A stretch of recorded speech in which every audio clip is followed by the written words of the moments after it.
E aí, tudo certo? Na última oportunidade eu havia mencionado um pouquinho sobre alguns assuntos, por exemplo, sobre as definições de espaço regional. Também havia mencionado sobre o conceito de território. Havíamos também considerado os conceitos ou significados dos países desenvolvidos, subdesenvolvidos, primeiro, segundo e terceiro mundo. No entanto, o que eu havia mencionado no último vídeo é que esse termo primeiro e terceiro mundo, mais especificamente, passou por uma reformulação. Então, no decorrer da Guerra Fria, nós tínhamos aí o primeiro mundo, os países capitalistas, o bloco dos países capitalistas, Estados Unidos e seus aliados. E o terceiro mundo eram os países neutros, os países que não se envolviam nos assuntos políticos que estavam ligados à Guerra Fria. Só que esse termo ele passou por uma reformulação.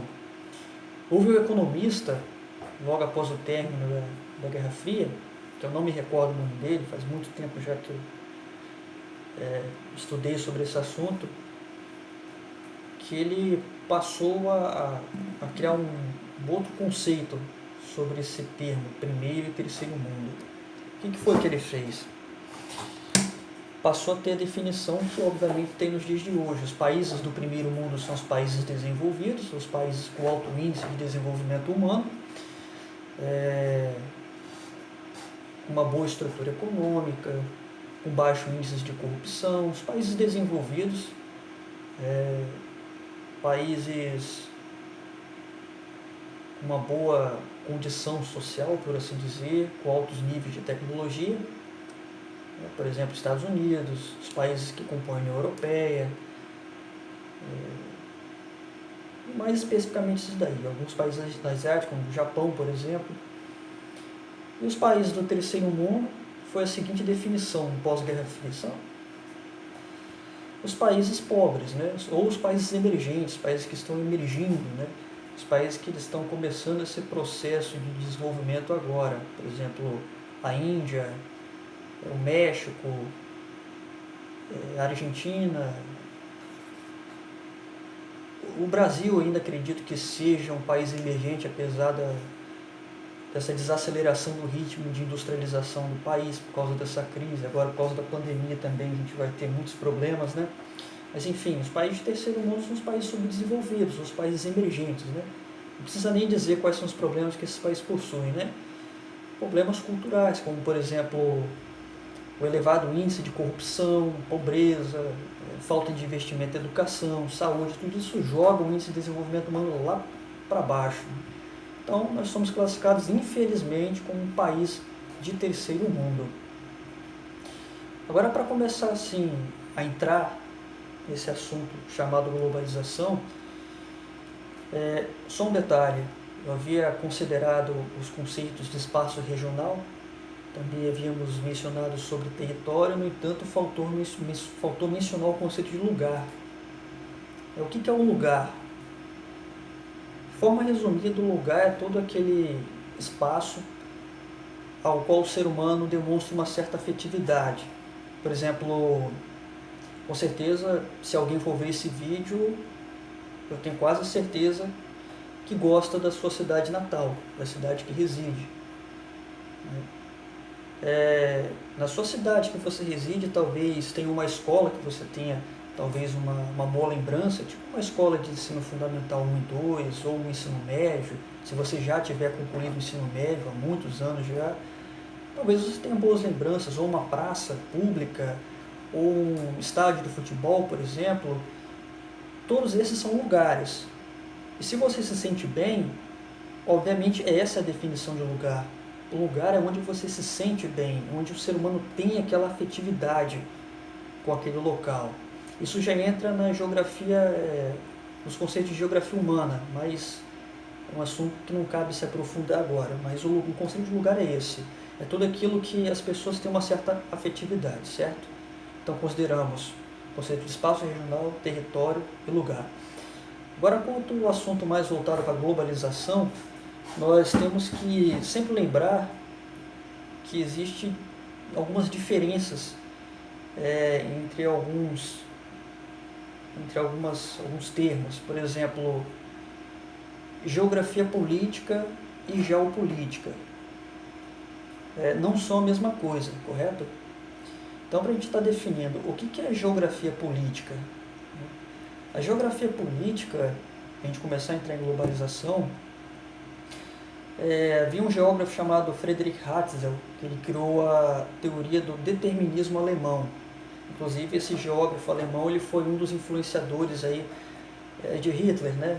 Claro que o Hatzel não tem nada a ver com o Holocausto, ele simplesmente foi um geógrafo, mas ele serviu de inspiração para o Hitler e foi a partir desse pensador, desse geógrafo, que o Hitler criou inclusive o Terceiro Reich, né? Mas eu não vou falar agora sobre o determinismo alemão, porque é um assunto para outros vídeos, né? Mas existia a geografia do jeito que era antes do Hatzel, que era uma geografia muito descritiva, e passou a existir um tipo de geografia política pós-Hatzel, né? Então, antes do Hatzel, nós tínhamos aí uma geografia muito descritiva. Tipo assim, eu encontrei um rio, eu vou descrever esse rio. Encontrei uma planícies ou planaltos, eu vou descrever ali. Era muito descritivo, eu simplesmente pegava e descrevia todos os aspectos físicos que eu encontrava ali na paisagem. Depois do Hatzel, nós passamos a ter uma associação entre a geografia e a política. Ou seja, a geografia ela era um tanto quanto descritiva, no entanto agora associada à política. Por exemplo, na divisa entre Brasil e Paraguai, nós temos ali um rio passando. Então, olha só, esse rio aqui é o que marca a divisa entre os dois países. Na divisa entre o país X e Y, eu tenho ali um pico elevado. Então, sei que a divisa entre esses dois países, ou que seja estados também, eu tenho ali um pico elevado. Então, está marcando ali o limite territorial ali entre os dois países, uma montanha, ou um rio, ou uma usina hidrelétrica. Então, com o Hatzel, passou a surgir o termo geografia política. Então, a geografia política é basicamente isso. É usar a paisagem, os elementos da paisagem de forma política, para marcar uma extensão territorial, uma divisa, ou seja lá o que for.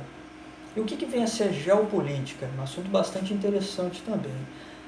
A geopolítica, diferente do que muitos possam pensar no dia de hoje, a geopolítica está muito ligada à guerra.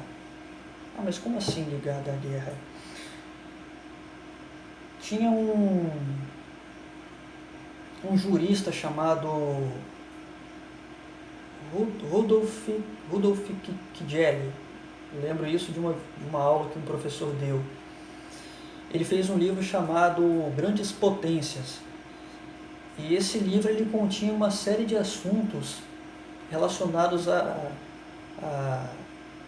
estratégias de guerra, onde ele mencionava que, pelo que me recordo, ao decorrer da Segunda Guerra Mundial, o país que dominasse a rota marítima, obviamente, seria mais bem sucedido na guerra. O que aconteceu? Os norte-americanos eles se apropriaram de algumas ideias desses livros, e obviamente eles colocaram ali algumas coisas em práticas. E pelo que eu acredito, eles foram sim bem sucedidos na Segunda Guerra Mundial.